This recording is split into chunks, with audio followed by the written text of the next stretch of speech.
Yes sir, ಇದ್ರ ಬಗ್ಗೆ ಮಾತನಾಡೋದಕ್ಕೆ ಡಿವೈಎಫ್ಐ ಜಿಲ್ಲಾಧ್ಯಕ್ಷರಾದಂತಹ ಇಮ್ತಿಯಾಜ್ ಅವರಿದ್ದಾರೆ. ಸರ್, ಕಾರ್ಯಕ್ರಮಕ್ಕೆ ಸ್ವಾಗತ. ಹಲೋ ಸರ್, ಅದೇ ಚೀಟಿ ವ್ಯವಹಾರ ಪ್ರಕರಣವನ್ನ ಇತ್ಯರ್ಥಪಡಿಸೋದಕ್ಕೆ ಹೋಗಿ 4 ಲಕ್ಷ ರೂಪಾಯಿಯನ್ನ ಲಂಚ ಪಡೆಯುವಾಗ ಕೆಪಿ ಅಗ್ರಹಾರ ಪೊಲೀಸ್ ಠಾಣೆಯಲ್ಲಿ ರೆಡ್ ಹ್ಯಾಂಡ್ ಆಗಿ ಪೊಲೀಸರು ಸಿಕ್ಕಿಬಿದ್ದಿರುವಂತದ್ದು. ಸರ್, ಇದ್ರ ಬಗ್ಗೆ ನೀವೇನ್ ಹೇಳ್ತೀರಾ ಅಂತ? ಒಂದು ಬಹಳ ದುರದೃಷ್ಟಕರವಾದಂತ ಒಂದು ಘಟನೆ. ಹೌದು, ರಕ್ಷಕರೇ ಭಕ್ಷಕರಾಗುವಂತ ಒಂದು ಪರಿಸ್ಥಿತಿ ಏನಿದೆ, ಇದು ಜನರನ್ನ ಬಹಳ ಆತಂಕಕ್ಕೆ ಕೊಂಡೋಗ್ತಾ ಇದೆ. ಒಂದು ಆಫ್ಟರ್ ಆಲ್ ಒಬ್ಬ ಇನ್ಸ್ಪೆಕ್ಟರ್ ಅಷ್ಟು ದೊಡ್ಡ ಮೊತ್ತದ ಲಂಚವನ್ನ ಸ್ವೀಕಾರ ಮಾಡ್ತಾರಂತಾದ್ರೆ ಇನ್ನು ಅವರಿಗಿಂತ ಮೇಲ್ಮಟ್ಟದ ಅಧಿಕಾರಿಗಳ ಪರಿಸ್ಥಿತಿ ಹೇಗಿರ್ಬೋದು ಅನ್ನೋದು ಊಹೆ ಮಾಡ್ಲಿಕ್ಕೆ ಸಾಧ್ಯ ಆಗದಂತ ಒಂದು ಪರಿಸ್ಥಿತಿಯಲ್ಲಿ ನಾವಿದ್ದೀವಿ. ಒಟ್ಟು ಈ ಒಂದು ಪ್ರಕರಣ ಏನಿದೆ, ಈ ಇನ್ಸ್ಪೆಕ್ಟರ್ ಅಷ್ಟು ದೊಡ್ಡ ಮೊತ್ತಕ್ಕೆ ಲಂಚ ಕೈಗಿದಂತ ಪ್ರಕರಣವನ್ನ ಇವತ್ತು ಸರ್ಕಾರ ಯಾವ ರೀತಿಯಲ್ಲಿ ಅದನ್ನ ಗಮನಿಸ್ತೇ ಮತ್ತು ಯಾವ ರೀತಿಯ ಕ್ರಮಗಳನ್ನ ಕೈಗೊಳ್ಳಬಹುದು ಅನ್ನುವಂಥದ್ದು ಒಂದು ನಿಟ್ಟಿನಲ್ಲಿ. ಈಗ ನೋಡಿ,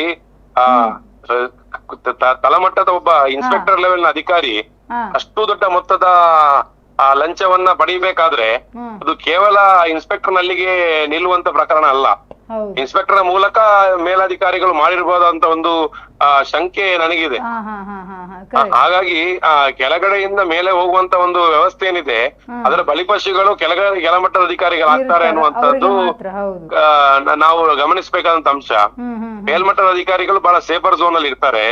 ಕೆಳಮಟ್ಟದ ಅಧಿಕಾರಿಗಳಿಂದ ಈ ರೀತಿಯ ಲಂಚ ವಸೂಲಿ ಮಾಡುವಂತ ಕೆಲಸವನ್ನ ಕೇಳುವಂತದ್ದು ಅಥವಾ ತಿಂಗಳಿಗೆ ಫಿಕ್ಸ್ ಮಾಡುವಂತದ್ದೇನಿದೆ ಅದನ್ನ ಮಾಡ್ತಾ ಬರ್ತಾ ಇದ್ದಾರೆ. ಇದು ಕೂಡ ಈ ಒಂದು ಗೋವಿಂದರಾಜು ಏನು ಲೋಕಾಯುಕ್ತ ಬಲೆಗೆ ಬಿದ್ದ ಪ್ರಕರಣ ಏನಿದೆ, ಇದನ್ನ ಕೂಡ ಮೇಲ್ಮಟ್ಟದಲ್ಲಿ ತನಿಖೆ ಮಾಡಬೇಕು. ಸರ್ಕಾರದ ಮಟ್ಟದಲ್ಲಿ ತನಿಖೆ ಆದ್ರೆ ಆಗುದಿಲ್ಲ.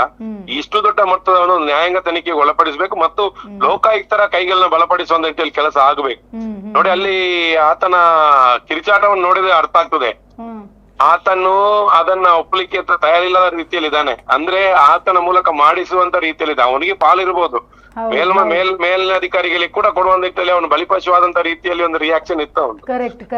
ನಾವು ಯಾವ್ದೇ ರೀತಿ ನಾವು ಹೇಗೆ ಅದನ್ನ ನೋಡಿದೀರಿ ಅಂತ ನಾವು ನೋಡುವಂತ ರೀತಿಯಲ್ಲಿ ಅರ್ಥ ಆಗ್ತದೆ. ಹಾಗಾಗಿ ಈ ಒಂದು ಪ್ರಕರಣದಲ್ಲಿ ಕೇವಲ ಇನ್ಸ್ಪೆಕ್ಟರ್ಗೆ ಅದು ನಿಲ್ಲೋದಿಲ್ಲ, ಮೇಲ್ಮಟ್ಟದ ಅಧಿಕಾರಿಗಳಿಗೆ ಕೂಡ ಅದರ ಪಾಲಿದೆ. ಆ ಬಗ್ಗೆ ಕೂಡ ತನಿಖೆಗಳಾಗಬೇಕು ಎನ್ನುವಂಥದ್ದು ನನ್ನ ಅಭಿಪ್ರಾಯ. ಮತ್ತು ಸರ್ಕಾರ ಈ ಒಂದು ಲೆವೆಲ್ ನಲ್ಲಿ ಲಂಚ ಪ್ರಕರಣ ಆಗ್ತಾ ಇದ್ರೆ ಇಡೀ ರಾಜ್ಯದಲ್ಲಿ ಭ್ರಷ್ಟಾಚಾರದ ಪರಿಸ್ಥಿತಿ ಯಾವ ರೀತಿಯಲ್ಲಿ ಇರ್ಬೋದು ಅಂತ ನಮ್ಗೆ ಈಗ ಊಹೆ ಮಾಡ್ಲಿಕ್ಕೆ ಸಾಧ್ಯ ಇಲ್ಲ. ಆ ಮಟ್ಟದಲ್ಲಿ ಇದೆ ಅನ್ನುವಂಥದ್ದು. ಈಗ ಒಂದು ಸಣ್ಣ ಒಂದು ಇಶ್ಯೂನ ಮೇಲೆ ಅವರು ಅಷ್ಟು ದೊಡ್ಡ ಮೊತ್ತವನ್ನ ಕೇಳಿ ಕ್ಲಿಯರೆನ್ಸ್ ಎಲ್ಲ ಕೊಡ್ತಾರಂತಾದ್ರೆ ಯಾವ ಮಟ್ಟದಲ್ಲಿ ಈ ಲಂಚದ ಅವತಾರಗಳು ಇರ್ಬೋದು ಅನ್ನುವಂಥದ್ದು ಕೂಡ ಇವತ್ತು ಬಹಳ ಆತಂಕದ ಒಂದು ಸಂದರ್ಭ ಇದು ಕರ್ನಾಟಕದ ಮಟ್ಟಿಗೆ. ಲೋಕಾಯುಕ್ತರು ಹಿಂದೆ ಲೋಕಾಯುಕ್ತರ ಬಗ್ಗೆ ಬಹಳ ಭಯ ಇತ್ತು. ಈಗ ಲೋಕಾಯುಕ್ತರ ಬಗ್ಗೆ ಅಷ್ಟೊಂದು ದೊಡ್ಡ ರೀತಿಯಲ್ಲಿ ನಮ್ಮ ಹಿಂದೆ ಇದ್ದಂತ ಲೋಕಾಯುಕ್ತರ ಕಾಲದಲ್ಲಿ ವೆಂಕಟಾಚಲ ಅವರಿದ್ದಂತ ಕಾಲದಲ್ಲಿ ಇರ್ಬೋದು, ಸಂತೋಷ್ ಹೆಗ್ಡೆ ಇದ್ದಂತ ಕಾಲ ಬಹಳ ಭಯ ಪಡ್ತಾ ಇದ್ರು ಲೋಕಾಯುಕ್ತ ದಾಳಿ ಆಗ್ತದೆ. ಇವತ್ತು ಲೋಕಾಯುಕ್ತಕ್ಕೆ ದಾಳಿಗೊಳಗಾದಂತ ಅಧಿಕಾರಿಗಳು ಬಹಳ ಬೇಗ ಬಂದವರು ಅವರ ಸ್ಥಾನದಲ್ಲಿ ಕೂರ್ತಾ ಇದ್ದಾರೆ. ಯಾವ ಮಟ್ಟದಲ್ಲಿ ಅವರಿಗೆ ಕ್ಲಿಯರೆನ್ಸ್ ಸಿಗ್ತದೆ, ಯಾವ ಮಟ್ಟದಲ್ಲಿ ತನಿಖೆಗಳಾಗ್ತದೆ ಮತ್ತು ಅವ್ರು ಹೇಗೆ ಹೊರಗೆ ಬರ್ತಾ ಇದ್ದಾರೆ ಅನ್ನುವಂಥದ್ದು ಬಹಳ ಆತಂಕಗೊಳಗಾಗ್ತಾ ಇದೆ. ಹಾಗಾಗಿ ಲೋಕಾಯುಕ್ತವನ್ನ ಬಲಪಡಿಸಿ ಮತ್ತು ಲೋಕಾಯುಕ್ತಕ್ಕೆ ಒಂದು ದಕ್ಷ ಪಾರದರ್ಶಕತೆಯ ವ್ಯವಸ್ಥೆಯನ್ನು ತರುವಂತ ನಿಟ್ಟಿನಲ್ಲಿ ಆದ್ರೆ ಭ್ರಷ್ಟಾಚಾರಕ್ಕೆ ಕಡಿವಾಣ ಹಾಕಬಹುದು. ಅದು ಬಿಟ್ಟರು ನಾವು ಪತ್ರಿಕೆಯಲ್ಲಿ ನೋಡ್ತೇವೆ, ಲೋಕಾಯುಕ್ತ ದಾಳಿ ಆಯ್ತು, ಅವನ ಆಸ್ತಿ ಮತ್ತಾಯ್ತು, ಮುಟ್ಟುಗಳಾಯ್ತು ಅಂತ. ಮತ್ತೆ ಯಾವ ಅಧಿಕಾರಿಗಳಿಗೆ ಶಿಕ್ಷೆ ಆಗಿದೆ ಇದುವರೆಗೆ?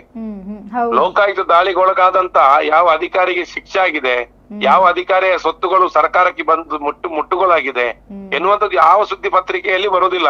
ಕೇವಲ ದಾಳಿ ಆದಂತ ಸುದ್ದಿಗಳನ್ನ ಮಾತ್ರ ನಾವು ಕೇಳ್ತೀವಿ. ಆಮೇಲೆ ಅಧಿಕಾರಿ ಏನಾಗಿದ್ದಾನೆ, ಆ ಅಧಿಕಾರಿ ಆರಾಮಾಗಿರ್ತಾನೆ, ಅವನ ಕೆಲಸವನ್ನು ಮಾಡ್ತಾನೆ, ಪ್ರಮೋಷನ್ ಸಿಗ್ತದೆ, ಎಲ್ಲವೂ ಸಿಗ್ತದೆ. ಹಾಗೆ ಆಗಬಾರ್ದು. ತನಿಖೆ ಒಂದು ರೈಡ್ ಆಗಿ ಒಂದು ಅಧಿಕಾರಿ ಅವನ ವಶಕ್ಕೆ ತೆಗೆದ್ಮೇಲೆ ಆ ಪ್ರಕರಣ ಏನಾಗಿದೆ ಅನ್ನುವಂಥದ್ದು ನೋಡುವಂತ ಕುತೂಹಲ ಸಾರ್ವಜನಿಕರಿಗೆ ಇದೆ.